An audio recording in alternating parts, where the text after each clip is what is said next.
Salam, hər vaxtınız xeyirli olsun. Xoş gördük hər birinizi. Ümid edirəm ki, yaxşısınız. Bugünkü izahımız təsvir və ifadə vasitələri olacaq. Başlayaq. Başlayaq. Öncə gəlin müəyyən edək ki, bu vasitələrdən birinə niyə təsvir deyiblər, digərinə ifadə deyiblər. Təsvir vasitələri də ayrıdır, ifadə vasitələri də ayrıdır.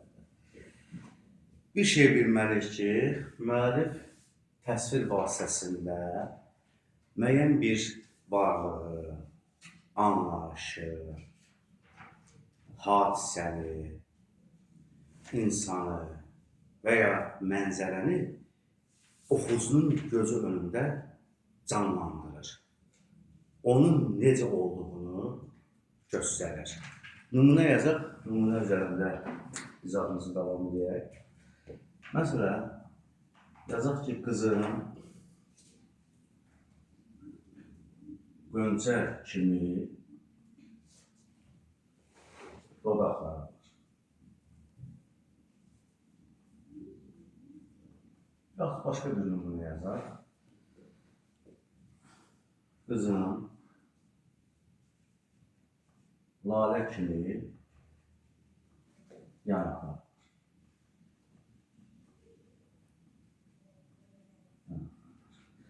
Baxaq nümunəyə. Burada Qönçə kimi ifadəsi dodaqların necə olduğunu göstərir. Oxucu önündə, gözünün önündə canlandırır. Yəni, müəllif göstərir ki, dodaqlar necədir? Qönçə kimidir. Və ya qızın lalə kimi yanaqları var. Lalə kimi ifadəsi yanaqların necə olduğunu göstərmiş olur. Deməli, təsvir vasitəsi deyəndə nə başa düşdük?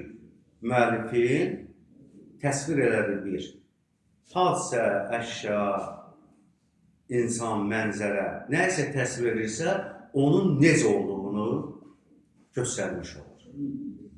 İfadə vasitəsi nədir bəs? İfadə vasitəsində müəllif təkcə məlumat vermir. Müəllif öz fikrini, hissini daha təsirli ifadə edir. O ifadə vasitələrdə müəyyən bir üsullar bulunurlar. Müəllif öz hissini, fikrini həm şişirilmiş formada ifadə edə bilər, həm kiçilmiş formada ifadə edə bilər, həm təzadlar formasında qura bilər, həm suallar formasında qura bilər. Deməli, bizə aydın oldu ki, qısa belə deyək də, təsvir deyəndə göstərmək, canlandırmaq deməkdir. İfadə deyəndə isə daha təsirli, müəllifin hissinin, fikrinin daha təsirli formada ifadəsidir. Aydın oldu, bunu elə biləm ki, rahat formada başa düşdük. İndi təsvir vasitələrindən başlayaq. Birinci gəlir epitet. Hansılarını izah edəcək? Yazıqları, təşbih. Təşbih, metafor yapar,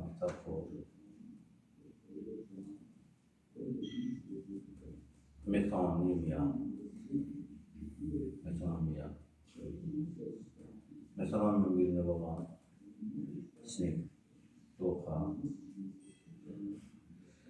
sonra simbol,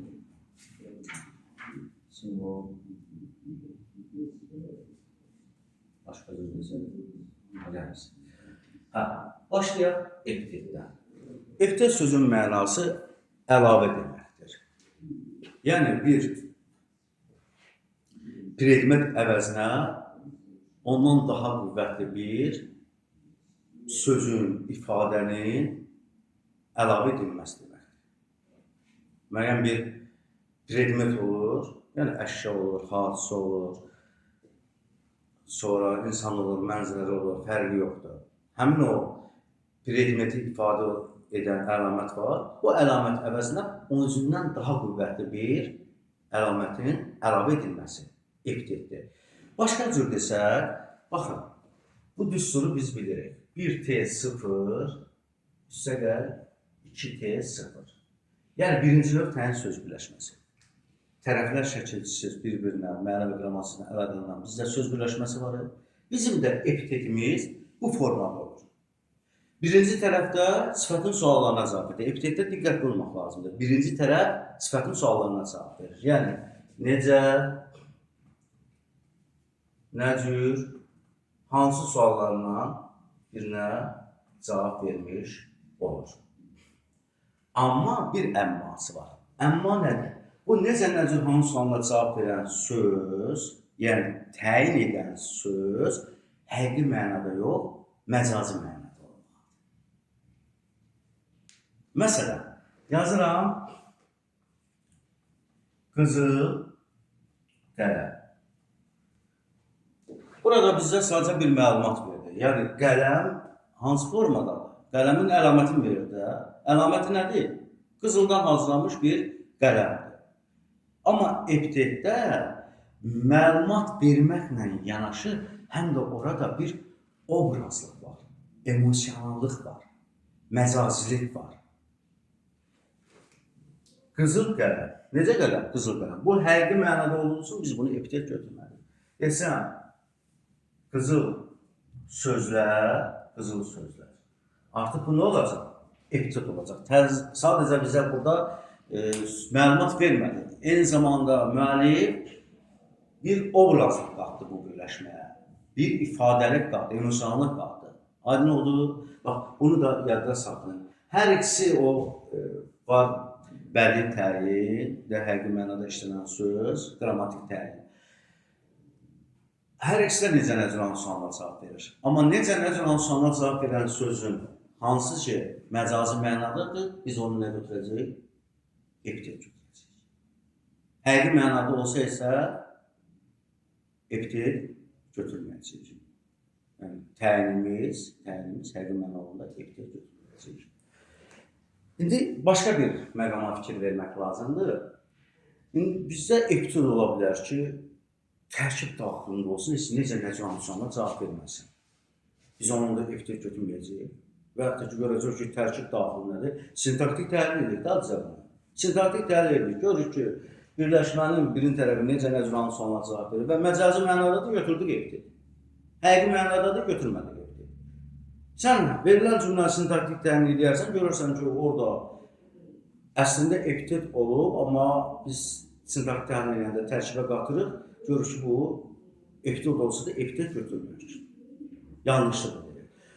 Həmin o birləşmələr tərkibə daxil olan birləşmələrdir. Məsələn, deyirəm, mən sənin lalə yanaqlarını görəndə büyüş oluram. Nə edirəm? Büyüş oluram. Nə zaman? Lalə yanaqlarını görəndə. Tərkibə daxil oldu. Necə nəzirən sualına cavab vermədi ki? Yəni, biz ona epitet deməyəcəyik. Lalə yanaq nədir orada?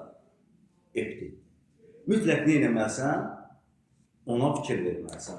Məsələn, yazaq, Yahud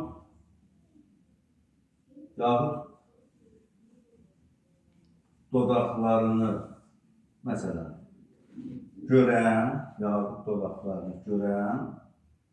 Yahud dodaqlarını görən, şeir yazmaq istəyir.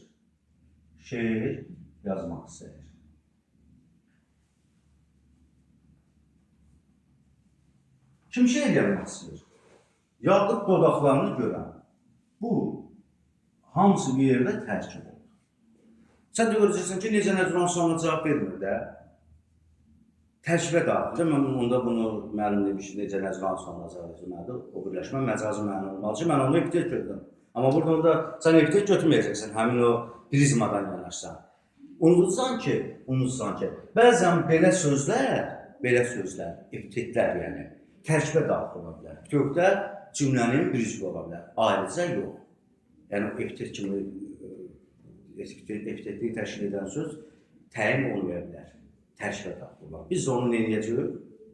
Heç bir narahatlıq olmadan epitet götürəcəyik, tərkibə daxil olsa bilər. Bax, mütləq bunun indi yadda saxlanmış olur.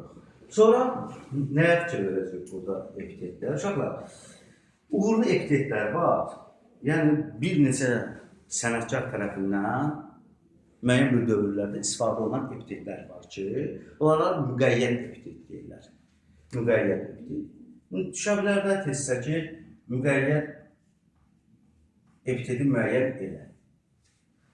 Bəs sən də bilirsən ki, müqəyyət epitet uğurlu epitetdir, yəni bir neçə sənətkar tərəfindən istifadə olunan epitetdir və verilən nümunələr ki var bizə qayda kitablarında və s. O sözlərdən də yadına salır. Yaqub dodaq, sonra lalə yanaq, şahbaz baxış, hilal qaşlı, qələm qaşlı, sərt boylu. Bu kimi sözləri yadında saxla ki, o deməli birləşmələrdə olan epitet necə epitetdir? Müqəyyət. Aydın oldu. Ay soğuk. İndi bizim burada bilməli olduğumuz məqam nədir? Bax,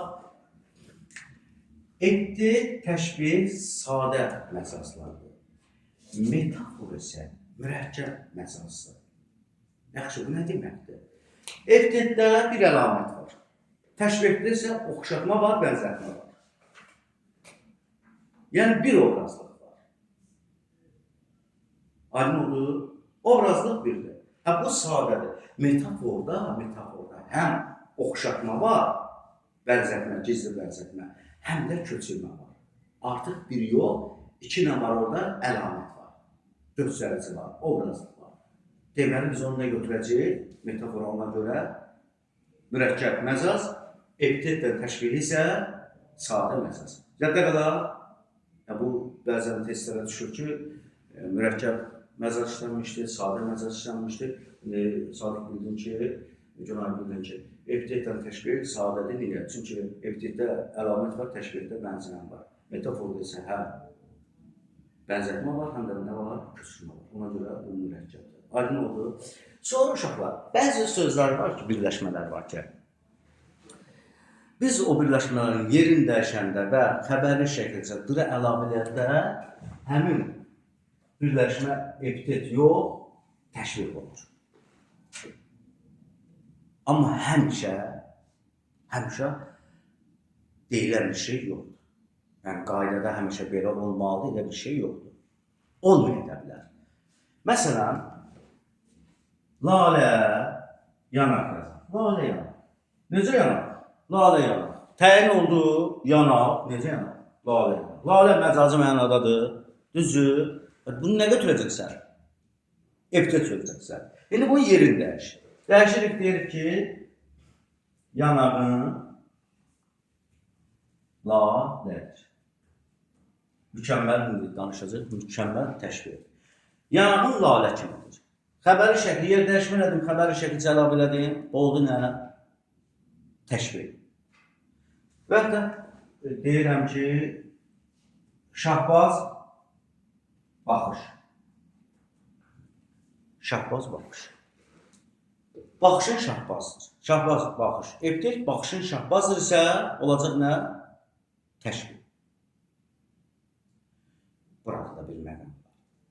Biz həmişə yer dəyişib xəbəri şəkil üçün əlavə edir. Belə bir şey yoxdur. Heç yer dəyişmədən də xəbəri şəkil üçün əlavə edə bilirsin. Əsas nə olsun? Xəbəri şəkil olsun. İndi bu belə ola bilər. Şahbazdır baxışı. Deyərsən ki, ay müəllim, yerini dəyişməyib, sən xəbəri şəklisini əlavə edirsən və hətta ki, testdə yerini dəyişməmişlər, xəbəri şəklisini əlavə edəmişlər. Ona görə mən onu nə götürmədim, təşbih götürmədim. Yox, fərqi yoxdur, yerini də dəyişib xəbəri şəklisini əlavə edə bilərsən, dəyişmədən də. Yəni, epitet kimi olan bu birləşmələrdə. Baxışın, şahbazdır baxışın, yəni baxışın şahbaz kimidir. Bu formada verirlər. Əsas nədir? Dır xəbəri şəklisində. Aydın oldu. Deməli, bizə verilən ki, o birləşmələr, epitet kimi verilən birləşmələrdə yer dəyişmələrdən hansı təsir vasitəsi olur? Təşbih. Təşbih. Həmişə belə olur? Yox. Təşbihdə mütləqdir ki, danışacaq onun haqqında bənzəyən və bənzədilən versin. Olsun cümlədə, verilməlidir. Amma bəzən olur ki, biz epitet kimi işlənən sözün yer dəyişmə edirik, xəbəri şəkli əlavə edirik. Görürük orada bənzədilən yoxdur. Onun əlaməti var. Amma təşbihdə belə bir şey olmalı deyil. Əlamət yox. Bənzəyən və bənzədilən mütləq verilməlidir. Bax, məsələn, deyək ki, lal, səhra. Necə səhra? Lal səhra.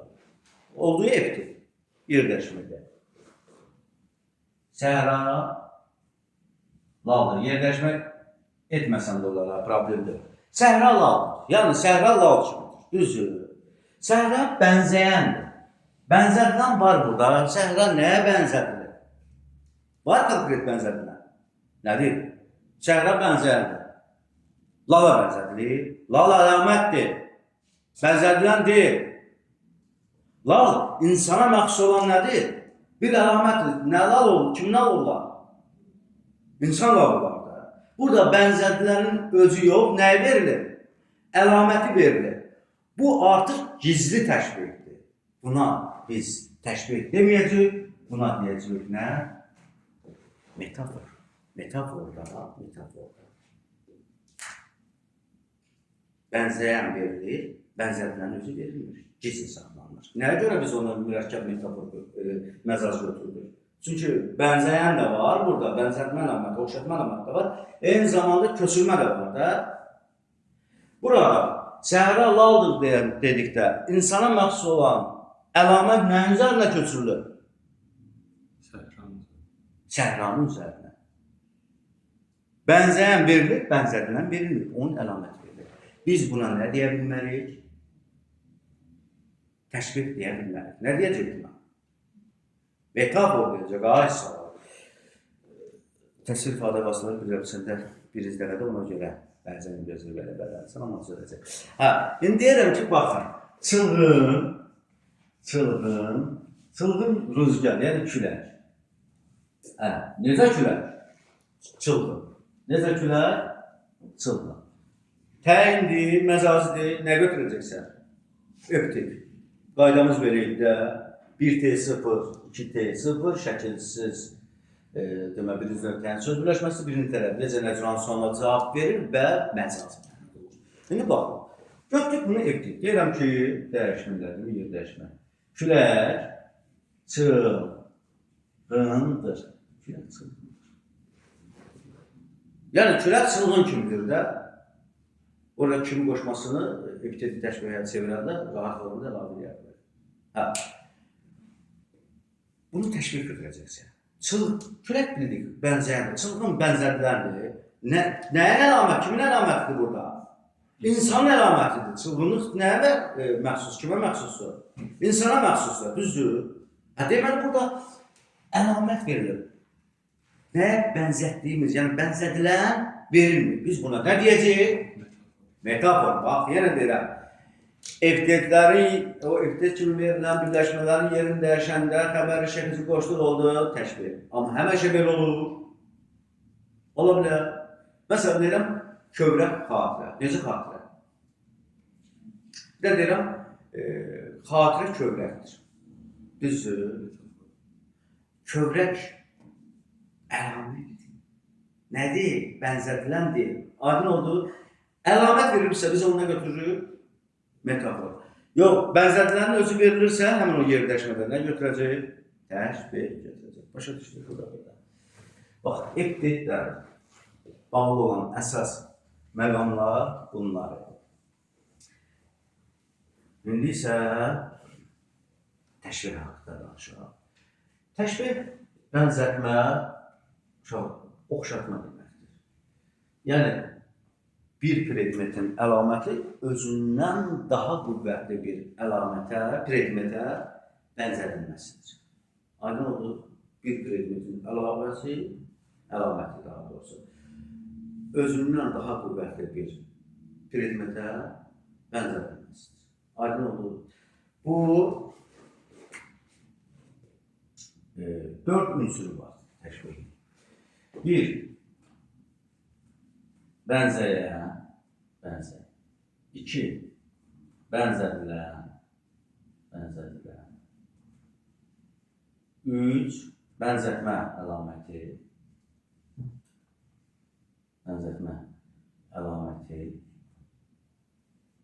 4 isə bənzətmə qoşması.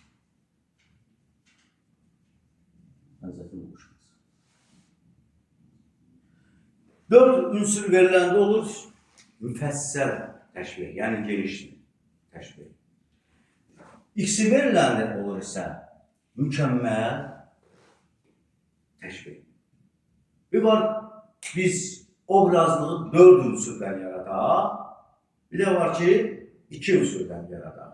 Amma yadınızda saxlayın, mütləqdir ki, istər dördü verilsin, istərsin ikisi verilsin, bir dəli ki, yəni bənzəyənlə bənzədilən mütləq neynəməlidir? İşlənməlidir. Əgər bənzəyən varsa, bənzədilənin özü yox, əlaməti varsa, nə olar o? Metafor. Aydın oldu. Mütləq bu ikisi verilməlidir. Belə deyək də, adam var. 3 il hazırlaşır, 4 il hazırlaşır, gedir, 550 bal toplayır. Allah sizə daha yüksək nəticələr əldə etmək nəsib eləsin. 550 bal toplayır. Çox bir zaman kəşfində, bir zaman sərf elədi, uzun bir zaman sərf elədi, 550 bal topladı. Adam da var ki, 1 il hazırlaşır, gedir 550 bal. Az bir vaxtda mükəmməl neynədir? Bir iş ortaya qoydu. Bu mükəmməl təşbih. Aydın oldu. O üçün hazırlaşan da nədir? Müfəssəl təşbih. Nəticələr isə nədir? Eynidir. Başa düşdünüz? Ay sağ ol. Şimdi nümunə yazaraq. Deməli, doğrudan da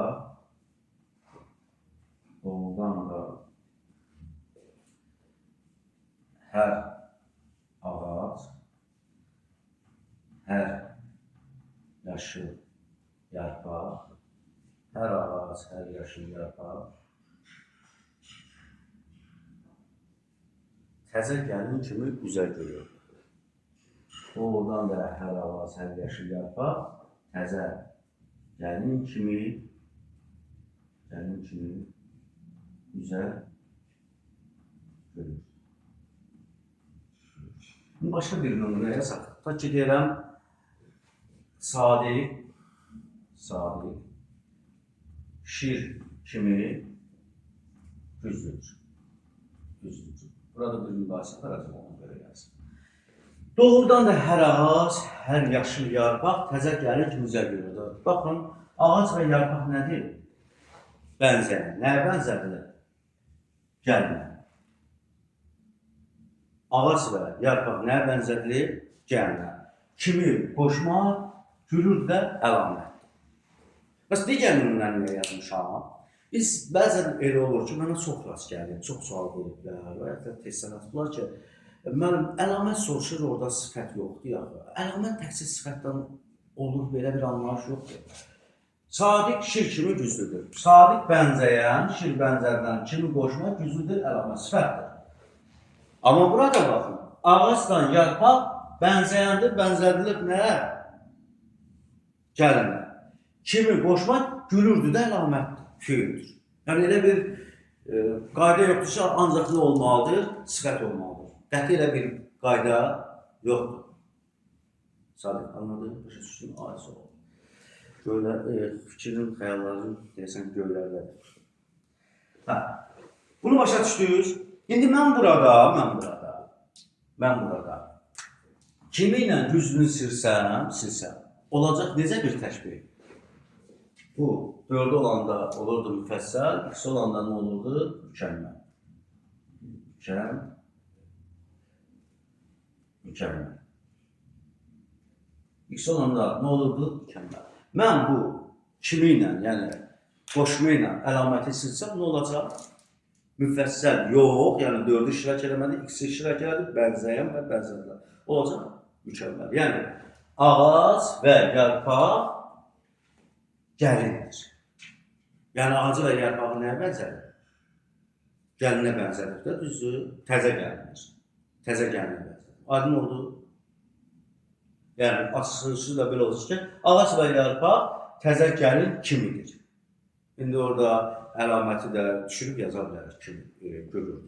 Başa düşdünüz? Deməli, 4-ü iştirak edirsə olur müfəssəl, ikisi iştirak edirsə. O 2 il vaxt sərf eləmək, 1 il vaxt sərf eləmək, 550 balını yadınızda saxlasan, tam biləcəksin. Aydın olursa, sən gözəl insansın. Deməli güclüdür. Əlamətimiz sifətdir. Burada nə deyir? Feildir. Heç də həmişə sifət olmalıdır. Belə bir anlayış olur. Sonra bu təşbihdə nəyi bilməliyik? Bizdə bəzi sözlər də təşbih kimi verilən sözlərlə bərabər işlənə bilər. Məsələn, güya, sanki, elə bir modal sözləri, elə bir. Sonra bənzər sözü. Bunlar da nə edirlər? Biz təşbihdə görə bilərik. Deyirəm, güya sadiq şirdir. Elə bir sadiq şirdir. Sanki sadiq şirdir. Aydın oldu. Və yaxud da ki, sadiq şirə bənzər. Bu sözlərdən də rahat formada istifadə edə bilərəm. Heç bir problem yoxdur ki, sən də özəllisən. Başqa bir məqama da toxunaq. Bu, bayaq yazdığı kimi qoşması. Bizdə belə bir bədbəxtçılıq var. Harada kimini görəcək, deyəcək ki, bu nədir? Təşbihdir. Yox, kimi işlənə bilər, orada heç bənzətmənin evi, izi tozu olmasın. Səhərə kimi oxudum, evə kimi qaçdım. Məsələn, yazıram. Evə kimi qaçdım. Burada kimi var. Düzdür. Amma sən bu cümləndə təşbih görə bilərsən. Bənzəyən, bənzətmən belə bir şey var. Deməli, mən harada kimi gördüm, kimi qoşmasını gördüm, mən ona təşbih deyəcəm, qəti olaraq belə bir şey yox. Aydın oldu. La, görərsiniz də bir bənzətmə var. Kimi də var, nə var? Bənzətmə də var. Deyirəm ki, məsələn, belə deyək. Tanıdığın adam var. Qorxaq adam. Dovşan da qorxaqlığı bildirir də, düzü. Deyirəm ki, məsələn, Elcan. Dovşan kimidir? Ay müəllim, Elcan nəyə bənzədir? Dovşana bənzədir. Düzü. Elə deyil axı. Bu, bənzəyənin əlaməti var, əlaməti. Özündən daha qüvvətli bir şeyə bənzədilir. Özündən aşağı bir şeyə bənzədilmir, daha qüvvətli. Bu Elcan. Dovşana əgər bənzədilirsə, bu dovşan Elcanla nə olmalıdır? Daha qüvvətli olmalıydı. Aydın oldu. Amma Elcanı burada nə edib? Dovşan kimi qorxaq edib. Burada dovşan bu bənzədilərinin əlaməti Elcandan nə deyil? Qüvvətli deyil. Bənzəyəndən yəni qüvvətli deyil. Aşağıdır. Aydın oldu. Sən bunu Elcan dovşan kimi deyir. Artıq burada Elcanı nə edirəm? Əhəmiyyətsizləşdirəcəm də, kisildirəm də. Düzdür. Litoda götürəcəksən. Başa düşdünüz? Məsələn, belə bir Vaqif dramında nümunə var. O sonuncu pərdədə Vaqif əsgərlərlə biri gəlib deyir. Eldarın dəstəsi gəlir irəli, qırır sərsə kimi bizimkiləri. Belə bir nümunə var. Daha çox testlərə düşən nümunədir. Bu biraz problem yaratır, mübahisə yaradır ki, bunu biz təşbih götürək, ya litoda götürək. Yazaq görək, təşbihdir ya litodadır. Eldarın dəstəsi gəlir irəli,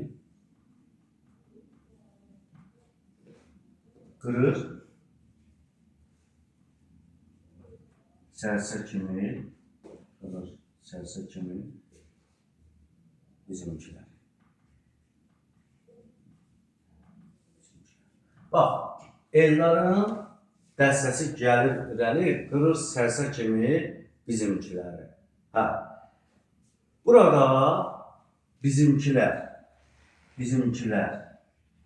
və sərsə kimi. Sərsə kimi nədir? Bir bənzətmədir. Düzdürmü? Ellərin dəstəsi gəlir, Qacarın qoşunlarını sərsə kimi neynir? Qırır. Burada Qacarın qoşunları nəyə bənzədilir? Sərsəyə bənzədilir də. Eldarın dəstəsi sərsəyə bənzədilməyib ki. Demirəm ki, Eldarın dəstəsi sərsə kimidir. Deyirəm, Eldarın dəstəsi gəlir irəli, qırır sərsə kimi bizimkiləri. Qacarın qoşunu nəyə bənzədir? Sərsəyə bənzədib də burada. Yəni, deyin görə, bu bənzəyə bənzədiləndən yüksəkdir, yaşadır. Və yaxud da ki, başqa sözlərlə, bu bənzədilən var sərsə kimi. Bu bənzəyəndən daha qüvvətlidir ya, qüvvətli deyil. Sən bana təşbih deyə bilərsən. Təşbih deyil axı. Təşbihdə müəyyən bir əlamət nedir? Yəni, predmetin əlaməti özündən daha qüvvətli bir predmetə bənzədilir. Burada sərsə kimi deyəndə həmin o Qacarın qoşunu neyini əhəmiyyətsizləşdirir. Təsəvvür edir ki, onlara uşaq vaxtında qızlar demirəm, oğlanlar eləyər də, sərsələr bir yerə yığışanda götürürsən, daş atsan, neyini? Hamısı bir yana qaçır da. Düzdür? Bir o formada burada bənzətmə var. Qacarın qoşununu əhəmiyyətsizləşdirir, kiçildir. Qoşun bənzəyəndir. Nəyə bənzədir? Sərsəyə. Yəni, mən bunu təşbih edirəcəm. Çünki təşbihdə, bu təşbih var, təşbih, bunun əlaməti var da, düzür, əlaməti. Özündən daha qüvvətliyə neyir? Qüvvətliyə bənzərir.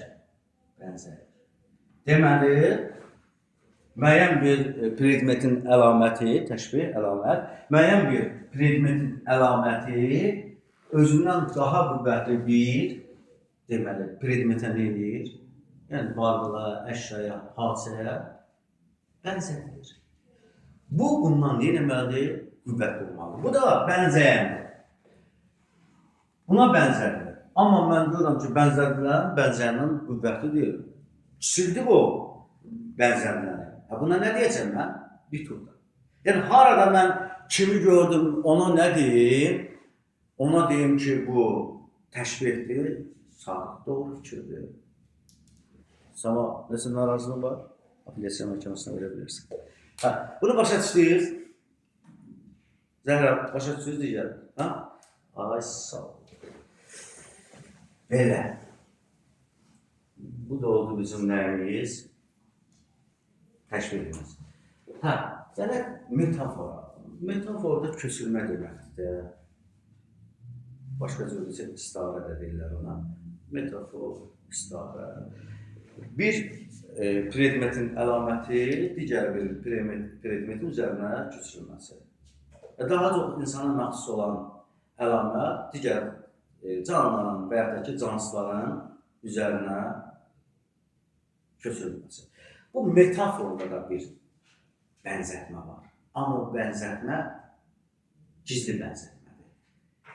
Yəni, bənzədilən özü yox, onun nəyi verilir? Əlaməti verilir. Aydın oldu. Biz metaforda iki məqam görə bilərik. Hansı məqamlar? Var, deməli, bənzəyən verilir, bənzəyən verilir. Bənzəyən verilir. Bir də bənzədilənin əlaməti verilir. Baxın. Bənzəyən, bənzədilənin əlaməti. Məsələn, deyək ki, bulud ağlayır. Bulud ağlayır. Bulud burada, bulud burada. Bənzəyən. Nəyə bənzədilir? Bu verilir. Onun nəyə verilir? Əlaməti verilir. Yəni, insana bənzədilir. və onun nəyə verilir? İnsanın, yəni bənzədilənin özü yox, onun əlamətidir. Onu kimə məxsus olan əlamətdir? İnsana. Aydın olur. Burada bir bənzətmə var, insana bənzədilir. Sadəcə o bənzədilən neyini? Gizli saxlanır. Bu gizli təşbihdir, gizli bənzətmədir. O bənzədilərin əlaməti verilir. Aydın olursa? Bax, bunu da yadda saxlamış olaq. Bu bir məqamdır. Bir də ki, biz deyirik ki, məsələn, rəğbət hissi oyanırsa, ondan bağlı işlənən sözlər var. Gülüm, ceyranım, yavrum, maralım, quzum, bu kimi sözlər var. Onlar da metafor kimi işlənir. Və həmin məqam necə adlanır? Artıq burada bənzəyən atılır, bənzədilən verilir və bənzəyənin yerini tutur. Fikir verir, fikir verir. Bəlkə deyirəm ki, gülüm, nə bilim, səni görməyəndən ürəyim qan. Burada gülüm əslində nədir? Sevgilidir də, yardır. Bənzəyən nədir? Sevgili yardır. Onun da bir adı var da. Həmin şəxs sevgili yardır. Həmin o bənzəyən verilmir. Sevgili yar nəyə bənzədilir əslində? Gülə bənzədilmir. O bənzəyən verilmir, atılır. Bu bənzədilən verilir. Bənzədilən tutub nəyin yerin? Bənzəyənin yerin. Fikir verir, burada sevgili və yaxud da ki, yar. Bu sevgili yarı bənzədib nəyə? Gülə də. Sevgili yarı bənzədib gülə. Düzdürmü? Amma sevgili yarı, yəni bənzəyəni verməyib, onu atır, onun yerinə nə verir? Bənzədilən. Bu bənzədilən də nəyin yerini tutub? Yəni gülüm deyəndə nə başa düşsən? Sevgilim yar başa düşsən də. Bənzədilən də nəyin yerini tutub? Bənzəyənin yerini tutub. Deməli, metafor özü iki formada göstərə bilər. Bir, bənzəyən verilər, bənzədilən atlar, onun əlaməti verilər. Bir də var ki, dedik ki, var, bənzəyən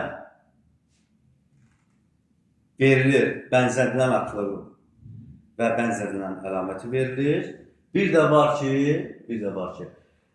bənzəyən atılır, bənzədilən verilir, bənzədilən bənzəyəni yerinə tutur. Aydın oldu bu məqam. Heç bir problem yoxdur ki. Bəzən də metaforlara aid nümunələri biz kiməsə nifrət hissi bəsləyəndə deyirik, çaqqa, tülkü, sonra acgöz adama deyirik, nə? Qorxa, qurd, canavar. Düzdür, məsələn deyirəm ki, Leyla yenə gəldi ortaya düşdü. Leyla canavar kimidir. Leyla canavar kimidir. İndi bu Leyla güclü mənasında canavar kimi deyil. Canavar kimi güclüdür. Yox, şir kimi olsun deyədir. Leyla canavar kimidir deyəndə artıq burada Leylanın acgözündən danışılır da. Bu bənzəyəndə bu nədir? Bənzədilən, canavara bənzədilir. Bu özündən daha qüvvətli bir deməli varlığa, predmetə bənzədilməlidir. Düzdür, amma burada canavar qüvvətli deyil. Bənzəyəndən aşağıdır. Deməli, sən bunu nə götürə bilməzsən, kim olsa da. Təşbih götürə bilərsən, nə götürəcəksən, işitmişəm də, itoto götürəcəksən. Heç bir problem yoxdur ki. İndi testlər işləyəndə nümunələr var, maraqlı nümunələr var. Həmin nümunələr üzərində də izah eləyəcək, heç bir narahat olmasın, və əlavə xırdalıqlı nə var, o da deyəcək. Başa düşdünüz bunu, metafor nədir? Heç bir problem yoxdur ki, köçürməkdir. İndi deyirik ki, insana məxsus olan əlamətin digər canlıların və cansızların üzərinə köçürür də, amma əksini də görə bilər. Ta ki, deyirəm ki, ağaclar oynayır. Oynamaq insana məxsus əlamətdir, köçürülüb nə üzərinə? Ağaclar. Düzdürmü? Bu əksi ola bilər mi? Bəli. Deyirəm ki, məsələn, Leyla qıvrılır. Qıvrılmaq nəyin əlamətidir?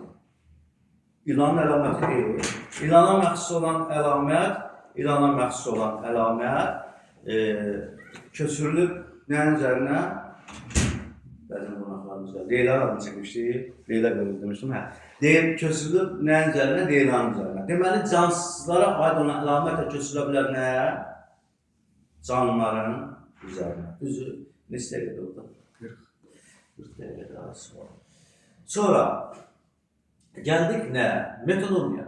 Metonomiyada ad dəyişmədir. Bir hadisə, əşya əvəzinə, bir vərdəki ifadə əvəzinə başqa bir ifadəni, onunla bağlı olan başqa bir ifadənin işlədilməsidir. Ən məşhur metonomiyalar var, çaşdırılır. Həm bu müəllimlər arasında müzakirələrə səbəb olan, həm testlərdə daha çox düşən metonomiyalardır. Desəm, müəllim içəri gedir, sinif ayağa qalxdı. Nədir bu? Sinif ayağa qalxdı deyəndə, yəni sinifin özü nəzərdə tutulmur ki, sinifdəkilər. Desəm, sinif soyuqdur, söhbət sinifdən gedir, bunu sən metonomiya götürməyəcəksən. Artıq sinif ayağa qalxdı deyəndə sinifdəkilər nəzərdə tutulur və biz daha çox deyirik ki, bu dakıyla istifadə edək də, dakıyla istifadə edək. Amma bu hər o bizə təsvir vasitəsi kimi görünən məsələsini belə deyək də, metonomiya və metafor kimi görünəndə ola bilər də, fərqli ola bilər. Mən ona dakı qoşum, metonomiya götürüm, yox. Belə bir şey olmaz. Ta ki deyirəm, göylər ağlayır, fikir ver, göylər ağlayır.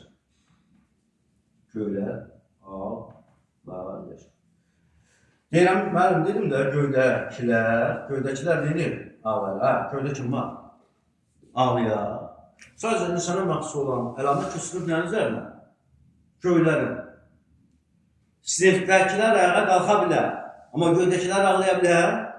Deməli, bu göylər ağlayır, nə olacaq? Metafor.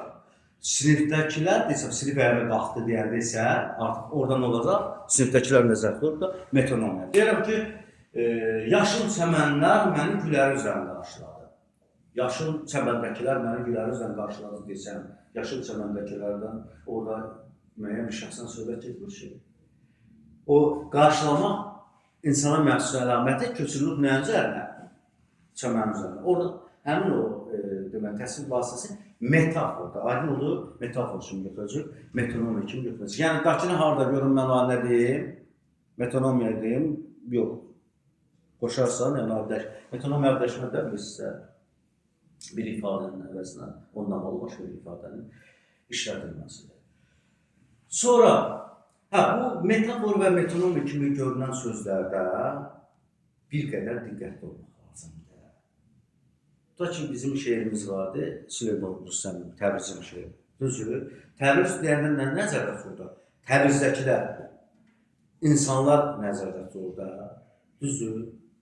Amma, belə deyək, gedibsən Himalay dağına.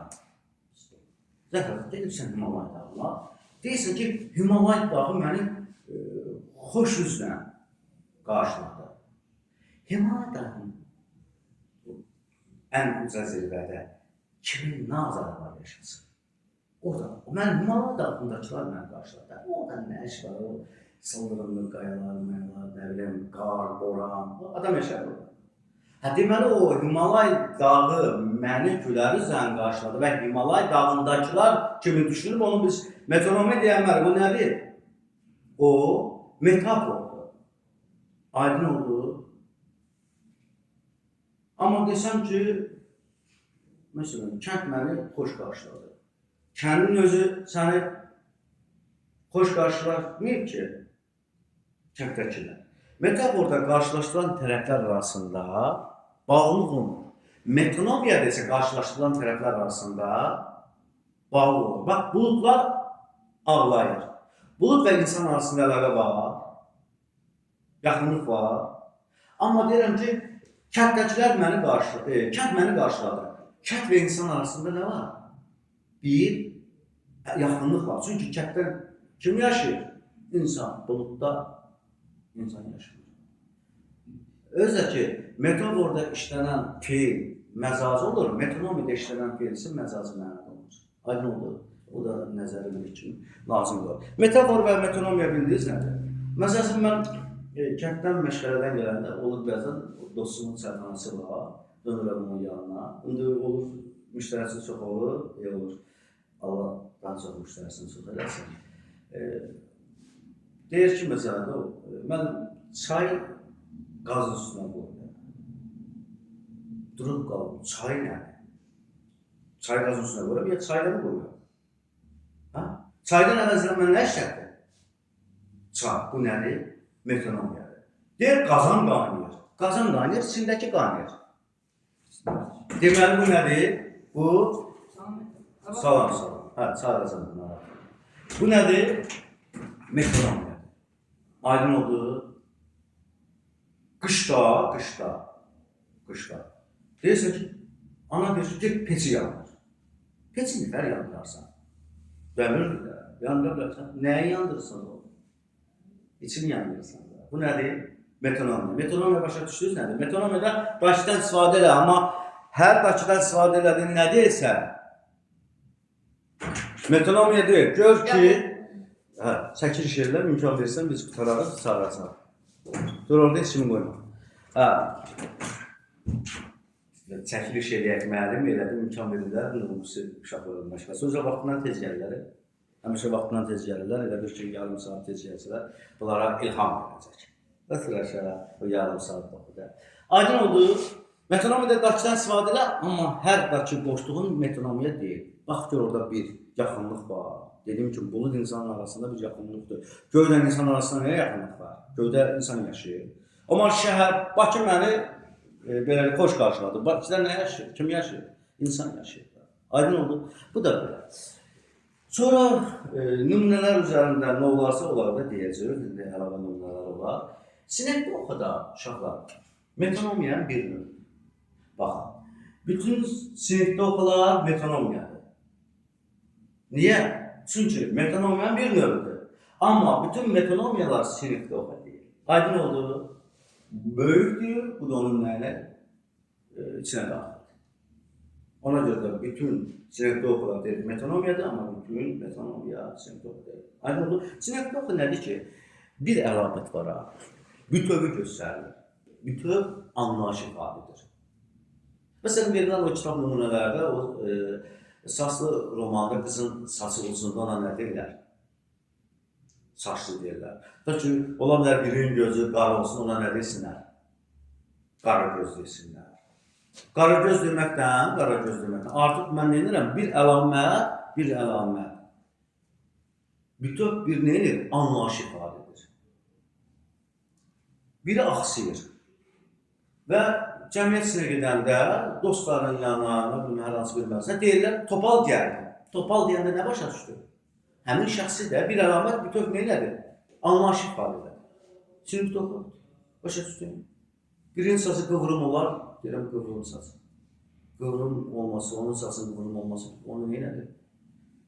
Yəni, bir kiçik bir əlamət bütöv bir anlayış ifadə edir. Sinif toxuda problem yoxdur ki. Var o yarım saqqalı məsələ, qaloş yenisin, qaloşlu adam deyirlər. Yəni, o qədər də bu, belə deyək də, düşəblərə tezsələr. Əsasda ki, bildiniz nədir? Yəni, belə bir şey yadasaqlar, bir əlamət bütöv bir anlayış ifadə edir, dediyim ki.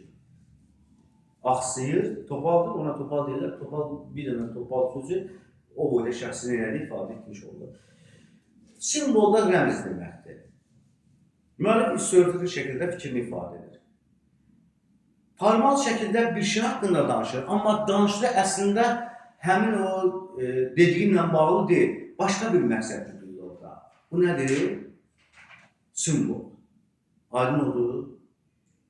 Deyildir.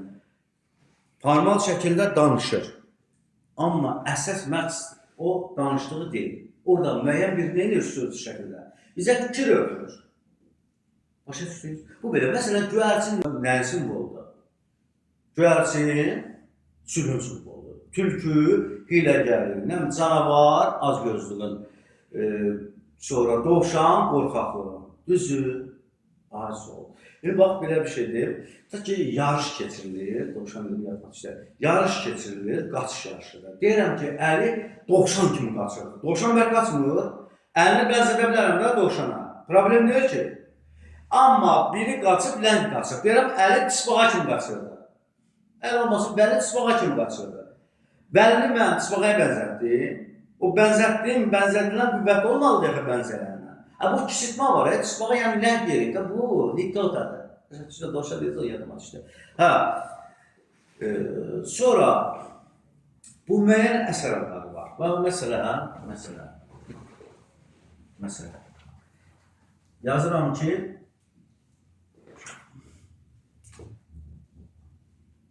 dəli kür. Dəli kür, bu, məsələn, dəli kürü ayırsam, deyirəm ki, ayrıqda epitet. Necə kür? Dəli kür. Amma dəli kür əsər adı olaraq bir rəmzlik var orada. Simvolda. Dəli deyəndə kürün dəlindən söhbət getmir ki, o kürün coşqunluğu var. Kürün coşqunluğudur, qarşı alınmazlığınla bizə deməli, üsyankar ruhda olduğumuzu, azad bir ruhda olduğumuzu göstərir. Aydın oldu, mübariz olduğumuzu göstərir. Başa düşürüz ki, başqa bir şey deyək, anamın kitabı. Anamın kitabı. Burada anadan, kitabdan söhbət getmir rəmz olaraq, simvol olaraq. Ana deyəndə nə başa düşürəm mən? Ana deyəndə, vətən, Azərbaycan başa düşürəm. Kitab deyəndə isə milli birlik, mənəvi düşüncə başa düşürəm. Aydın oldu. Bu bütövlükdə nə edir? Əsər adı deməli simvol. Mesela odlu qılınc. Qılınc nədir? Mübarizdir. Qılınc mübarizlikdir. Od nədir? Gücdür. Sonra qılınc və qələmdə verildiyi zamanda nə var? Bu əsər adlarda simvoldur. Simvolda nə problem var? Heç bir problem yoxdur. Aydın oldu. Müəllif sözlü şəkildə öz fikrini ifadə edir. Neçə oldu? 52. 52 yaxşıdır. Onu da belə eləyək. İfadə vasitələrini növbəti dərsdə izah edərəm. Uşaqlar da 4-5 şey qapını açıb, yəqin ki, görüşürlər, hamısı qapalsın, onları bıraxaq. Biz deyəsən video çəkirik. Baxanlar olarsa, faydası olarsa bəyənərsiniz, kanalımıza abunə olarsınız və bundan sonra dərslərimiz inşallah bu formada davam edəcək. Sizlərin məndən sual olarsa, rəy bölməsindən yazarsınız. Uşaqlar, sizlərin sualı var? Olur, sağ olun.